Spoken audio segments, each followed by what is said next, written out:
I'm Lisa, the artist behind Lachri Fine Art. Today is Tuesday, so that means I will be critiquing one of your original paintings or drawings. If you have an original painting or drawing that you would like to submit for critique, head over to my website, lachri.com/critiques, link below in the video description, and you can submit your work there. Today we are taking a look at this colored pencil piece done by artist Elizabeth Keating. This is a 9x12 inch done with Faber-Castell Polychromos. Yay, my favorite pencils. This is a portrait of her own dog. Very cute. Starting off with the things that I really like about this piece, it is crazy accurate. Your details are awesome on this. I really like that not only is it accurate, but the way that you've done your details. One of the things that I see people do a lot when they're doing dogs is they try to put every individual little hair or piece of fur in the painting. But that ends up making it look like it's a wire hair or kind of that goat hair. That does not look right in most cases. If it's a short-haired dog, you're going to have areas where the hair is longer and you will want to put some of those individual strokes in, but you don't want to do every single stroke. And this is perfect. I think you just have a nice balance of where you put your individual hairs versus where you've left it nice and smooth, giving it the look of a nice glossy short coat. The eyes on this, the eyes and the nose, oh my gosh,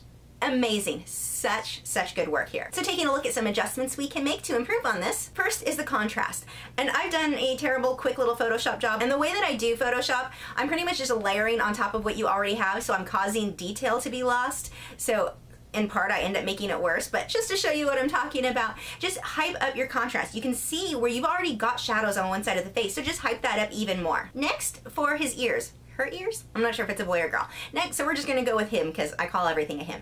But next for his ears, you wanna get some pink coloring in there. And one of the things that I see happen a lot when people do pet portraits, they put so much work into the face, but they kind of skip out on the ears. Kind of the same when I see artists do people portraits, they have a tendency to skip out on the hair. In dogs, it tends to be the ears. So you want to spend a bit more time and get more detail in there. And where I've added the pink shading in his ears, I kind of lost some of the detail. But even with that being there, I think given the amount of detail you were able to get into the nose and into the eyes, you've got the talent, you've got the ability. So I would definitely apply a bit more time in getting the inside of the ears done. As most of you guys know, I have Italian Greyhounds, studio assistants number 1 and 2.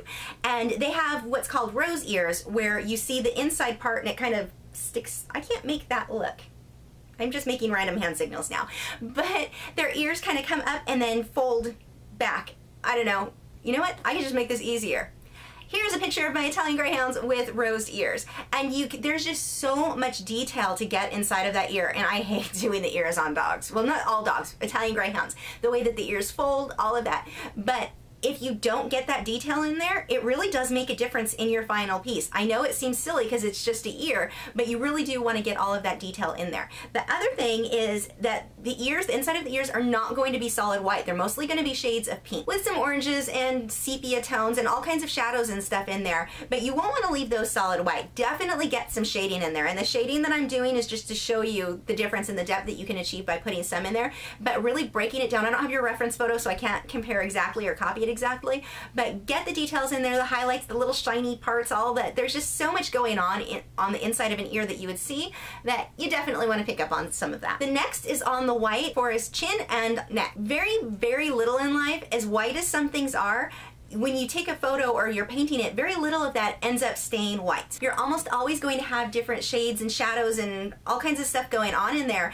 You want to save the white just for your highlighted areas. Definitely tone that down, and mine is not toned down enough. You still want to go a lot more than this. I just kind of want to show you what I'm talking about on where that goes. The other thing is that his chin is blending right into his neck because everything's left white on white. And even the chin would need some shading too, especially under the lip. You're generally going to have a little bit of shading there, and that will round off the chin and make it not look so flat. But by putting that shadow just under the chin, creating that contrast there, you're creating a lot more depth in your work. And then staying with the whole hype up the contrast theme to the collar, just add some more. You've got the detail. Your detail on this is just right on. You have done such an amazing job with your detail. It's really just the lighting and the contrast is the next thing to start focusing on. You can see the details there. And it's scary. Getting that contrast is so scary, but I say it all the time. That is what will make a painting much more interesting to look at. I have seen artists where they do things that are so perfectly drawn. There's so much detail, just amazing detail wise, but there's no contrast. You can put another artist next to it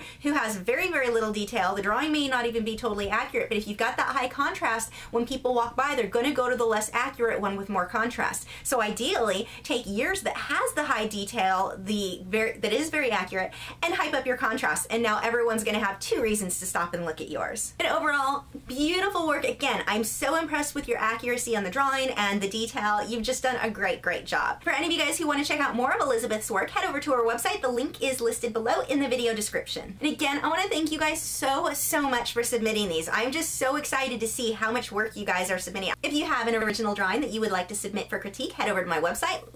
I forgot my website. Lachri.com/critiques, link below in the video description, and you can submit your work there. I have new critiques every Tuesday where I'm critiquing your original paintings or drawings, my own speed paintings, drawings, and tutorials every Wednesday, and vlogs most weekends. So make sure you subscribe and follow me on Facebook, Twitter, Instagram, Tumblr, all those social media sites to keep up with news and my newest work. Head back tomorrow where I will be doing a tutorial on painting wood grain. I'll see you guys tomorrow.